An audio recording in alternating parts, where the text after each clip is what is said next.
Hello दोस्तों, आप सभी का स्वागत है मेरे यूट्यूब चैनल विद्यावादी में। दोस्तों, आज हम क्लास फिफ्थ हिंदी रिमझिम की पुस्तक का चैप्टर 11 करेंगे, चावल की रोटियां। ठीक है दोस्तों, आज हम चावल की रोटियों के जो है कि उद्देश्य के बारे में पढ़ेंगे कि भाई चावल की रोटियां का जो हमने नाटक पढ़ा है इसका उद्देश्य क्या है। ठीक है, उसके बाद हम इसके जो है कि प्रश्न उत्तर करेंगे। ठीक है, फिर उसके बाद हम के कुछ वर्ड मीनिंग करेंगे जो कि इम्पोर्टेंट है। तो चलिए दोस्तों, बिना किसी देरी के स्टार्ट करते हैं। चावल की रोटियां, चावल की रोटियों के उद्देश्य जान लेते हैं भाई। कि चावल की रोटियां एकांकी है, एक नाटक है। हमें हमेशा आपस में मतलब कि नाटक में क्या क्या रहा है उद्देश्य कि हमें आपस में मिलजुल कर रहने और चीज़ों को बांट कर खाने की शिक्षा देनी चाहिए। ठीक है, झूठ बोलने से हमारी परेशानियां बढ़ जाती हैं, अतः झूठ बोलने से बचना चाहिए। दोस्तों, क्या है ना कि हमें जो है ना ये नाटक के माध्यम से यह सिखाया जा रहा है कि हमें जो है ना कि कोई भी चीज़ हमारे घर पे आए, जैसे पापा लाए या मम्मी लाए, हम भी कोई चीज़ बाहर से कोई खाने के लिए लाएं, या कोई भी चीज़ खाने की हो या कपड़े की हो या कोई भी चीज़ वस्तु का आदान प्रदान, तो हमें इन्हें सब जो है ना बांट करके जो है कि हमारे अंदर इसे बांट करके सबसे शेयर करने की जो है कि प्रवृत्ति होनी चाहिए। ठीक है, और अगर मान लो आप शेयर नहीं करोगे, ठीक है, और झूठ बोलोगे किसी से कि यार आज तो यार वो चावल की रोटियां थी वो तो ख़त्म हो गई है, तो इससे आपकी और परेशानियां बढ़ेगी, आप और झूठ पे झूठ बोलते जाओगे। इससे क्या होगा, आप जो है एक जो है ना झूठ झूठ बोलते बोलते आपको सब झूठा इंसान समझने लगेंगे। ठीक है, तो अतः हमें झूठ बोलने से बचना चाहिए। ठीक है दोस्तों, तो चलिए इससे पहले मैं आपको ये बता दूं कि यहाँ पे तो लिखा है कि चावल की रोटियाँ एकांकी नाटक। तो एकांकी क्या होता है भैया? जब ये नाटक है तो एकांकी क्या है? तो मैं आपको बताता हूँ कि नाटक जो होता है ना, एक नाटक तो भाई वो हो गया कि हम एक रोल प्ले कर रहे हैं। ठीक है, तो वो नाटक हो गया। ठीक है, लेकिन एक उस नाटक में से एक जो है ना एक भाग को हमने ले लिया। ठीक है, एक स्पेसिफिक उस चीज़ को ले लिया, एक भाग को ले लिया अलग करके, और तो उसको एकांकी कहते हैं। ठीक है, तो ये एकांकी है एक तरीके की।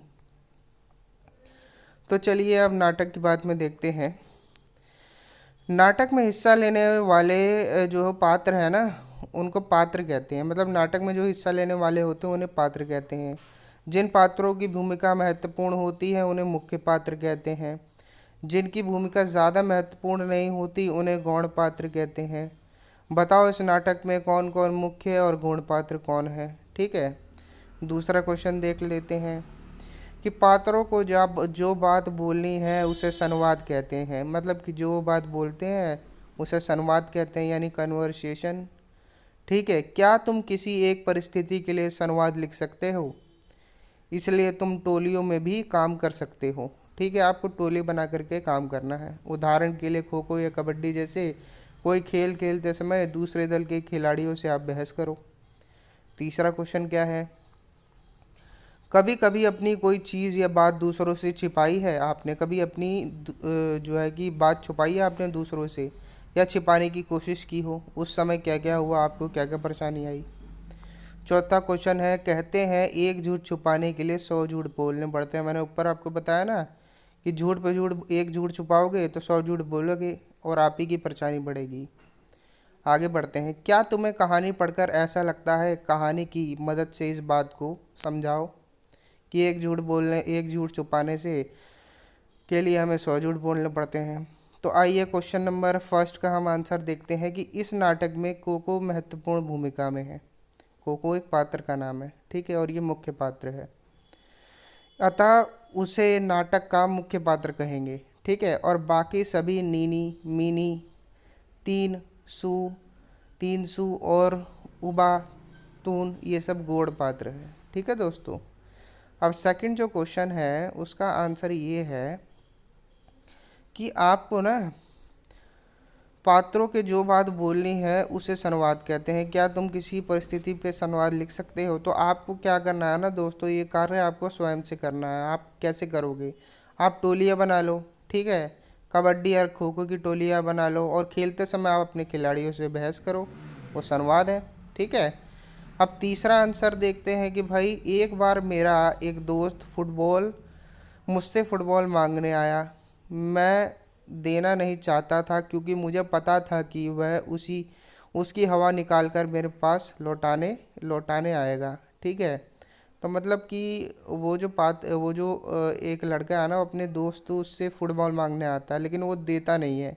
क्यों क्यों नहीं देता है? क्योंकि उसे पता है कि अगर मैं उसे दे दूंगा तो हवा से मतलब कि फुटबॉल की वो हवा निकाल करके फिर मेरे को वापस लौटा देगा। वह कई दोस्तों के फुटबॉल के साथ ऐसा कर चुका है, तब मैंने बहाना बनाया कि फुटबॉल मेरा छोटा भाई लेकर खेलने चला गया है। अब चौथा क्वेश्चन देखते हैं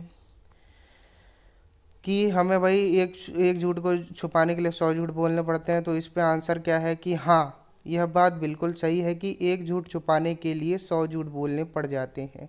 ऐसा ही कुछ उस नाटक में हुआ है। कोको को चावल की रोटियां बहुत पसंद है, अतः वह सभी चारों रोटियां स्वयं खाना चाहता है। लेकिन संयोग ऐसा होता है कि जब जब वह रोटी खाने बैठता है, उसका कोई ना कोई दोस्त आ जाता है। वह रोटियां उनके साथ बांट कर नहीं खाना चाहता और उन्हें छिपाने की कोशिश में कई झूठ बोलता है, जैसे उसका पेट भरा है। ठीक है। जैसे रेडियो खराब है, जैसे घर में चूहा है, जैसे माँ को फूलों से एलर्जी है आदि। तो इस तरीके के 100 झूठ बोलता है वो। अब देख लेते हैं भी चावल कई रूप। तो क्वेश्चन क्या है कि कोको की माँ ने उसके लिए चावल की रोटियां बनाकर रखी थी। भारत के विभिन्न प्रांतों में चावल अलग अलग तरीके से इस्तेमाल किया जाता है, भोजन के हिस्से के रूप में भी और नमकीन और मीठे पकवान के रूप में भी। तुम्हारे प्रांत में चावल का इस्तेमाल कैसे होता है? घर में बातचीत करके पता करो और एक तालिका बनाओ। कक्षा में अपने दोस्तों की तालिका के साथ मिलान करो तो पाओगे कि भाषा, कपड़े और रहन सहन के साथ साथ खान पान की दृष्टि से भी भारत अनूठा है। तो उत्तर इसका ये होगा कि हमारे प्रांत दिल्ली में चावल का इस्तेमाल निम्नलिखित चीज़ें बनाने में होता है। ठीक है। खाने में प्रयुक्त सादा चावल। ठीक है।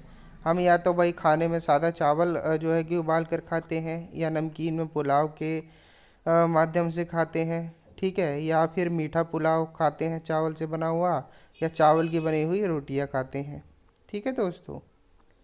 अब आइए सेकंड क्वेश्चन देखते हैं कि अपनी तालिका में से चावल से बनी कोई एक खाने की चीज़ बनाने की विधि पता करो और उसे नीचे दिए गए बिंदुओं के हिसाब से लिखो। तो आपको क्या करना है कि भाई आपको जो है ये तालिका दी हुई है। जैसे सामग्री, पहले चावल बनाने के लिए आपको क्या क्या सामग्री चाहिए, उसे तैयार करने के लिए क्या क्या करना पड़ेगा, और उसको चावल को बनाने की विधि क्या है। तो आइए उत्तर देख लेते हैं।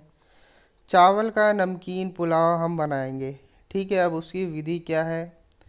अब सामग्री क्या क्या लगेगी? तो चावल लगेगा, गोभी लगेगी, मटर, गाजर, आलू, धनिया पत्ता। अब इसको बनाने की विधि क्या है? सबसे पहले सभी सब्जियों को, ठीक है, धनिया पत्ता नहीं लेकिन, अच्छी तरह धोकर काट लो। फिर चावल को धोकर हल्का सुखा लो। फिर उसे घी में भून कर निकालो। अब कटी सब्जियों को घी में भूनो। भूनते समय उसमें नमक, मिर्च पाउडर, हल्दी पाउडर व इलायची डालो। जब उसका रंग सुनहरा लाल हो जाए तो उसमें चावल को डालकर थोड़ी देर फिर भूनो। अब प्रेशर कुकर में अंदाज से पानी चढ़ाओ। जब पानी गर्म हो जाए तो उसमें कढ़ाई की सामग्री डाल दो।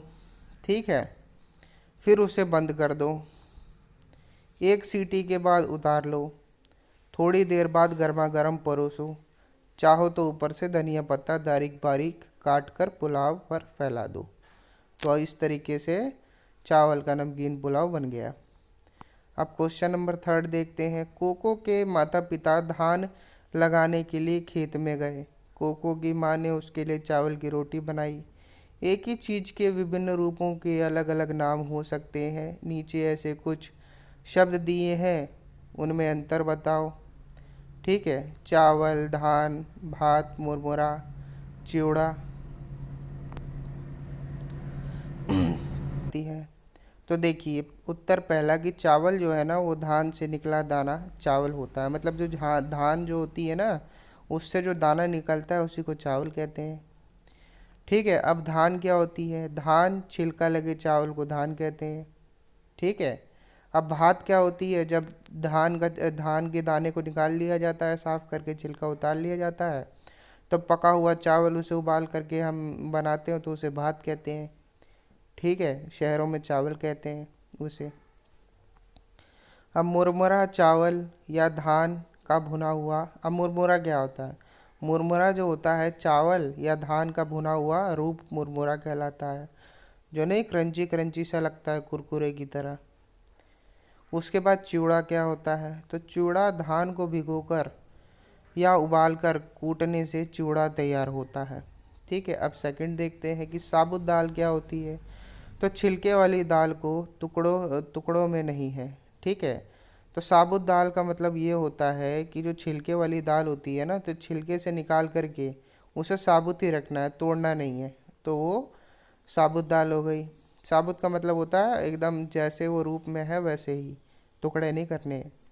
धुली दाल क्या हो गई? टूटी हुई बिना छिलके की, छिलके वाली दाल। मतलब कि जो साबुत दाल को तोड़ देंगे और उसके छिलके निकाल देंगे तो वो क्या हो गई? टूटी हुई बिना छिलके वाली दाल, धुली दाल कहते हैं उसको।